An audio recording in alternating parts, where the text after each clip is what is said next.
السلام علیکم ورحمۃ اللہ وبرکاتہ۔ سبسکرائب کیجیے FB آصف یوٹیوب چینل کو اور بیل آئیکن کو پریس کرنا نہ بھولیں تاکہ ہر نئی ویڈیو کی نوٹیفیکیشن آپ تک پہنچتی رہے۔ السلام علیکم ورحمۃ اللہ وبرکاتہ۔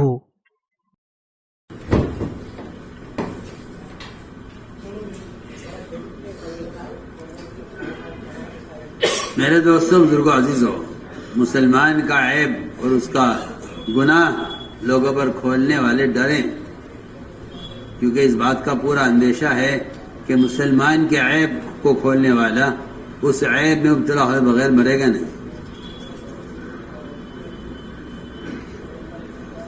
اس لیے کہ اللہ تعالی اگر کسی بندے کے ساتھ اس کی ستاری کا معاملہ کر رہے ہیں تو اس بات کا تقاضا یہ ہے کہ آپ بھی اللہ کے بندوں کے ساتھ معاملہ ستاری کا کریں، ورنہ بات یہ ہے کہ آپ تو صرف کسی کا عیب دنیا میں اپنے دوستوں کو، متعلقین کو، اپنی پارٹی والوں کو دوسری پارٹی کا عیب آپ بتا دیں گے اور آپ سمجھیں گے کہ بس یہیں تک میرا عیب بھی کھلے گا۔ ایسا نہیں ہے، آپ تو دنیا میں کسی کا عیب چند لوگوں کو بتائیں گے، مگر اللہ تعالیٰ آپ کا عیب قیامت میں سارے ملائکہ، سارے انبیاء، سارے اولین آخرین سب کے سامنے اللہ تعالیٰ آپ کے عیب کو کھولیں گے۔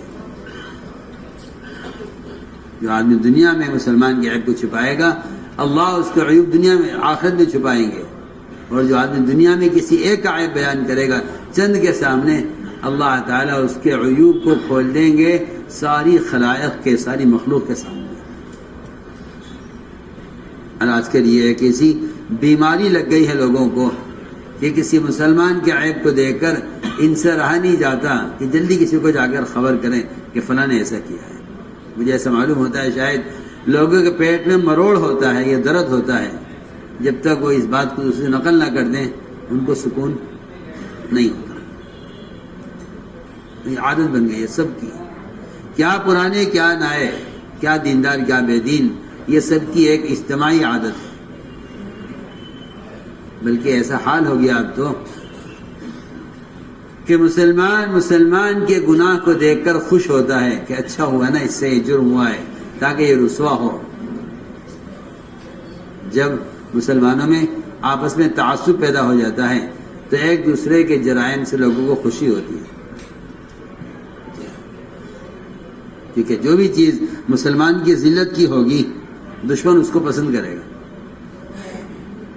جو چیز مسلمان کی ذلت کی ہوگی دشمن اس کو پسند کرے گا۔ جب مسلمان آپس میں دشمن ہو جاتے ہیں تو ایک دوسرے کے عیوب کو دیکھ کر خوش ہوتے ہیں۔ اس لیے فرمایا کہ اگر تم کسی مسلمان کا عیب دیکھو تو چاہیے کہ تم چھپاؤ اس کو، کیونکہ تمہیں اس سے امید کرنی چاہیے اس بات کی کہ شاید میرے اندر عیوب اس سے زیادہ ہوں، اللہ تعالیٰ میرے عیوب کو چھپا لیں گے اگر میں نے اس کے بندوں کے عیب کو چھپایا ہے۔ ورنہ سچی بات یہ ہے کہ زنا کرنے والے کے لیے وہ سزا نہیں ہے اللہ کے ہاں جو سزا زنا کی خبر کرنے والے کے لیے ہے۔ یہ کیسا آپ کو سمجھ؟ اللہ کے ہاں وہ زنا کرنے والے کی وہ سزا نہیں ہے جو زنا کی خبر کرنے والے کی سزا ہے۔ سنیے نا آپ، کیوں نہیں آپ قرآن پڑھتے سمجھ کر؟ زنا کرنے والے کے لیے ایک عذاب اگر وہ توبہ نہ کرے،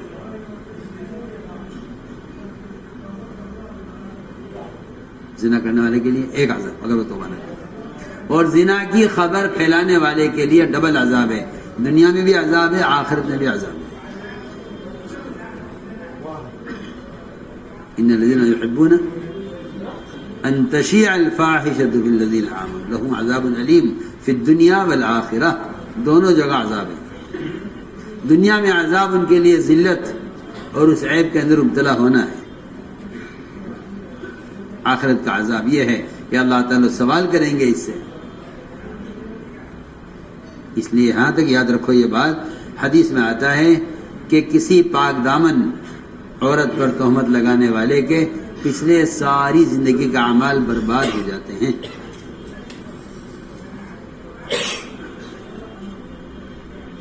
تین روایتیں ایسی ہیں جو ایک عبادت سے متعلق، اور ایک دعوت سے متعلق اور ایک حقوق العباد سے متعلق. ان 3 روایتوں کا علماء نے انتخاب کیا ہے تمام احادیث سے. جتنی بھی احادیث ہیں سارے احادیث کے مجموعے سے ایسی 3 روایتوں کا انتخاب کیا ہے جس سے حقوق اللہ اور حقوق العباد اور دعوت اللہ، ان 3 لائن کی ساری محنت، سارے اعمال برباد ہو جاتے ہیں اگر ان 3 لائنوں میں آدمی بے وصولی کرے.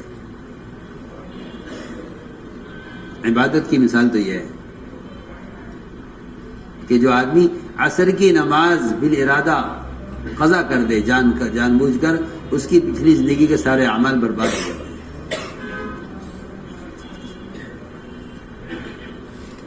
عمدن اگر عصر کی نماز قضا کر دی تو پچھلے سارے اعمال اٹھا دیتے. ایک روایت میں 100 سال کے اعمال اس کے برباد ہو جاتے ہیں. یہ تو حقوق اللہ میں سے ہے. حقوق العباد میں سے یہ ہے کہ اگر کوئی شخص کسی پاک دامن عورت پر تہمت لگائے تو اس کے 100 سال کے یا اس کی زندگی بھر کے سارے اعمال برباد ہو جاتے ہیں. اور تیسری روایت وہ دعوت کے میدان میں ہے کہ اگر کوئی شخص اللہ کے راستے میں نکل کر راستے کو بند کر دے یا جگہ کو تنگ کر دے تو اس کے پچھلی ساری محنت برباد ہو جاتی ہے. فلا جہاد لہ.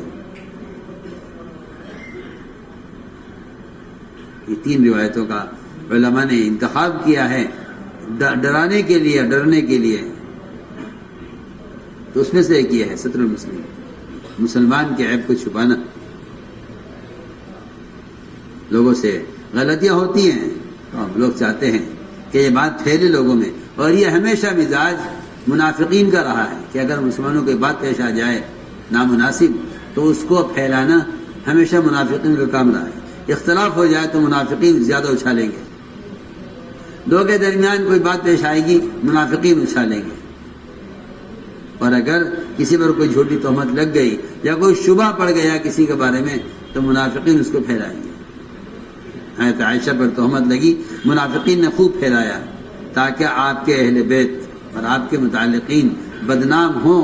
ان کی بدنامی سے ان کے کام میں رکاوٹ پیدا ہوگی، ان کی بدنامی سے ان پر سے لوگوں کا اعتماد ختم ہو جائے گا. آج اللہ مجھے معاف فرمائے، آج یہ بیماری مسلمانوں میں ہے جو پہلے منافقین میں تھی. آج یہ بیماری عام ہے. میں آپ سے صاف کہہ رہا ہوں، مسلمانوں کی جب جماعتیں تقسیم ہو جائیں گی تو پھر یہ بیماری بھی عام ہو جائے گی. مسلمانوں کی جماعتیں، پکی بات آپ سے کر رہا ہوں، جب مسلمانوں کی جماعتیں تقسیم ہو جائیں گی تو یہ بیماری مسلمانوں میں عام ہو جائے گی کہ ایک دوسرے کو اس لیے متہم کریں گے تاکہ ان کا اعتماد ختم ہو جائے. یہ کام منافقین کرتے رہے کہ ان کو، ان کے گھر والوں کو بدنام کرو تاکہ لوگوں کا ان پر سے اعتماد ختم ہو جائے تو ان کا کام رک جائے. یہ سوچ ہمیشہ کی ان کی رہی ہے، منافقین کی. اس لیے فرمایا کہ ایک مسلمان کے عیب کو چھپا لینا، اللہ اکبر، ایک مسلمان کے عیب کو چھپا لینا اس کی اتنی بڑی فضیلت ہے جیسا کوئی لڑکی زندہ درگور کر دی گئی ہو، اس کو زندہ نکال لیا جائے. اتنی بڑی فضیلت ہے. شابی کہتے ہیں کہ ایک آدمی آیا قبر کے پاس، آ کر کہا کہ جی میری ایک لڑکی، میں نے اس کو زمانے جاہلیت میں زندہ دفن کر دیا تھا، پھر ہم نے اس کو مرنے سے پہلے نکال لیا. خیال آیا ہمیں کہ ہم نے کام ٹھیک نہیں کیا، ہم اس کو نکال لیا مرنے سے پہلے. پھر اس نے ہمارے ساتھ اسلام قبول کیا اور بہت اچھا اسلام لائی. جب اسلام لے آئی تو اس سے زنا ہو گیا. اس سے زنا ہونے پر اس سے اتنی ندامت تھی اور اتنی پریشان ہو گئی کہ اس نے چھری لے کر اپنے آپ کو قتل کرنا چاہا، ذبح کرنا چاہا. کہ وہ کاٹی رہی تھی اپنا گلا، اچانک ہم نے اس کو پکڑ لیا. اس کی بعض رگیں کٹ گئی تھی، لیکن ہم نے اس کا علاج کیا، پھر لڑکی ٹھیک ہو گئی۔ پھر اس لڑکی نے بڑی سچی پکی توبہ کی۔ پھر کچھ لوگوں نے اس لڑکی سے شادی کا پیام دیا، تو ہمارے خیال یہ آیا کہ ہم شادی کا پیام دینے والوں کو بتلا دیں لڑکی کے اندر یہ عیب ہے اور اس سے یہ غلطی ہو چکی ہے اور اس سے زنا ہو چکا ہے اور بکارت اس کی ختم ہو چکی ہے۔ خیال آیا کہ تمہارے سے پوچھ لیں، مشورہ کر لیں کہ جی کیا لڑکی کا حال بتا دیں لڑکے والوں کو، اس لیے کہ شادی ہو رہی ہے، عقد ہو رہا ہے، اس کے اندر کمی ہے، عیب ہے، وہ کنوارا پن ختم ہو چکا اس کا۔ اب کیا ہم اس کی لڑکے والوں کو لڑکی کا حال بتا دیں؟ حضرت نے فرمایا خدا کی قسم، حضرت نے فرمایا کیا تم ایک لڑکی کا عیب کھولنا چاہتے ہو حالانکہ اللہ نے اس کے عیب پر پردہ ڈالا ہے اور تم کھولنا چاہتے ہو؟ خدا کی قسم اگر تم نے اس لڑکی کا حال کسی کو بتایا اور جو شادی کرنا چاہتے ہیں لڑکی سے ان لوگوں کو تو لڑکی کا حال بتایا تو میں تمہیں وہ سزا دوں گا کہ سارے ملکوں کے لیے عبرت ہو جائے گی۔ میں نے کسی کو وہ سزا نہیں دی ہوگی جو تم دونوں ماں باپ کو سزا دوں گا۔ فرمایا اس کا نکاح کرو اور ایسے نکاح کرو جیسے اس لڑکی کا نکاح کیا جاتا ہے جس نے کبھی کسی نامحرم کو دیکھا بھی نہ ہو، پاک دامن عفیفہ لڑکی کی طرح اس کی شادی کرو۔ شادی کہتے ہیں کہ ایک لڑکی سے زنا ہو گیا، اس پر حد قائم کی گئی، پھر وہ لوگ ہجرت کر کے آئے، اس لڑکی نے سچی اچھی توبہ کی اور بڑی اچھی توبہ کی، پھر اس کا پیام آیا شادی کا، چنانچہ ہمیں یہ برا لگا کہ اس کی ہم شادی کر دیں اور نہ بتائیں لڑکے والوں کو لڑکی میں عیب ہے۔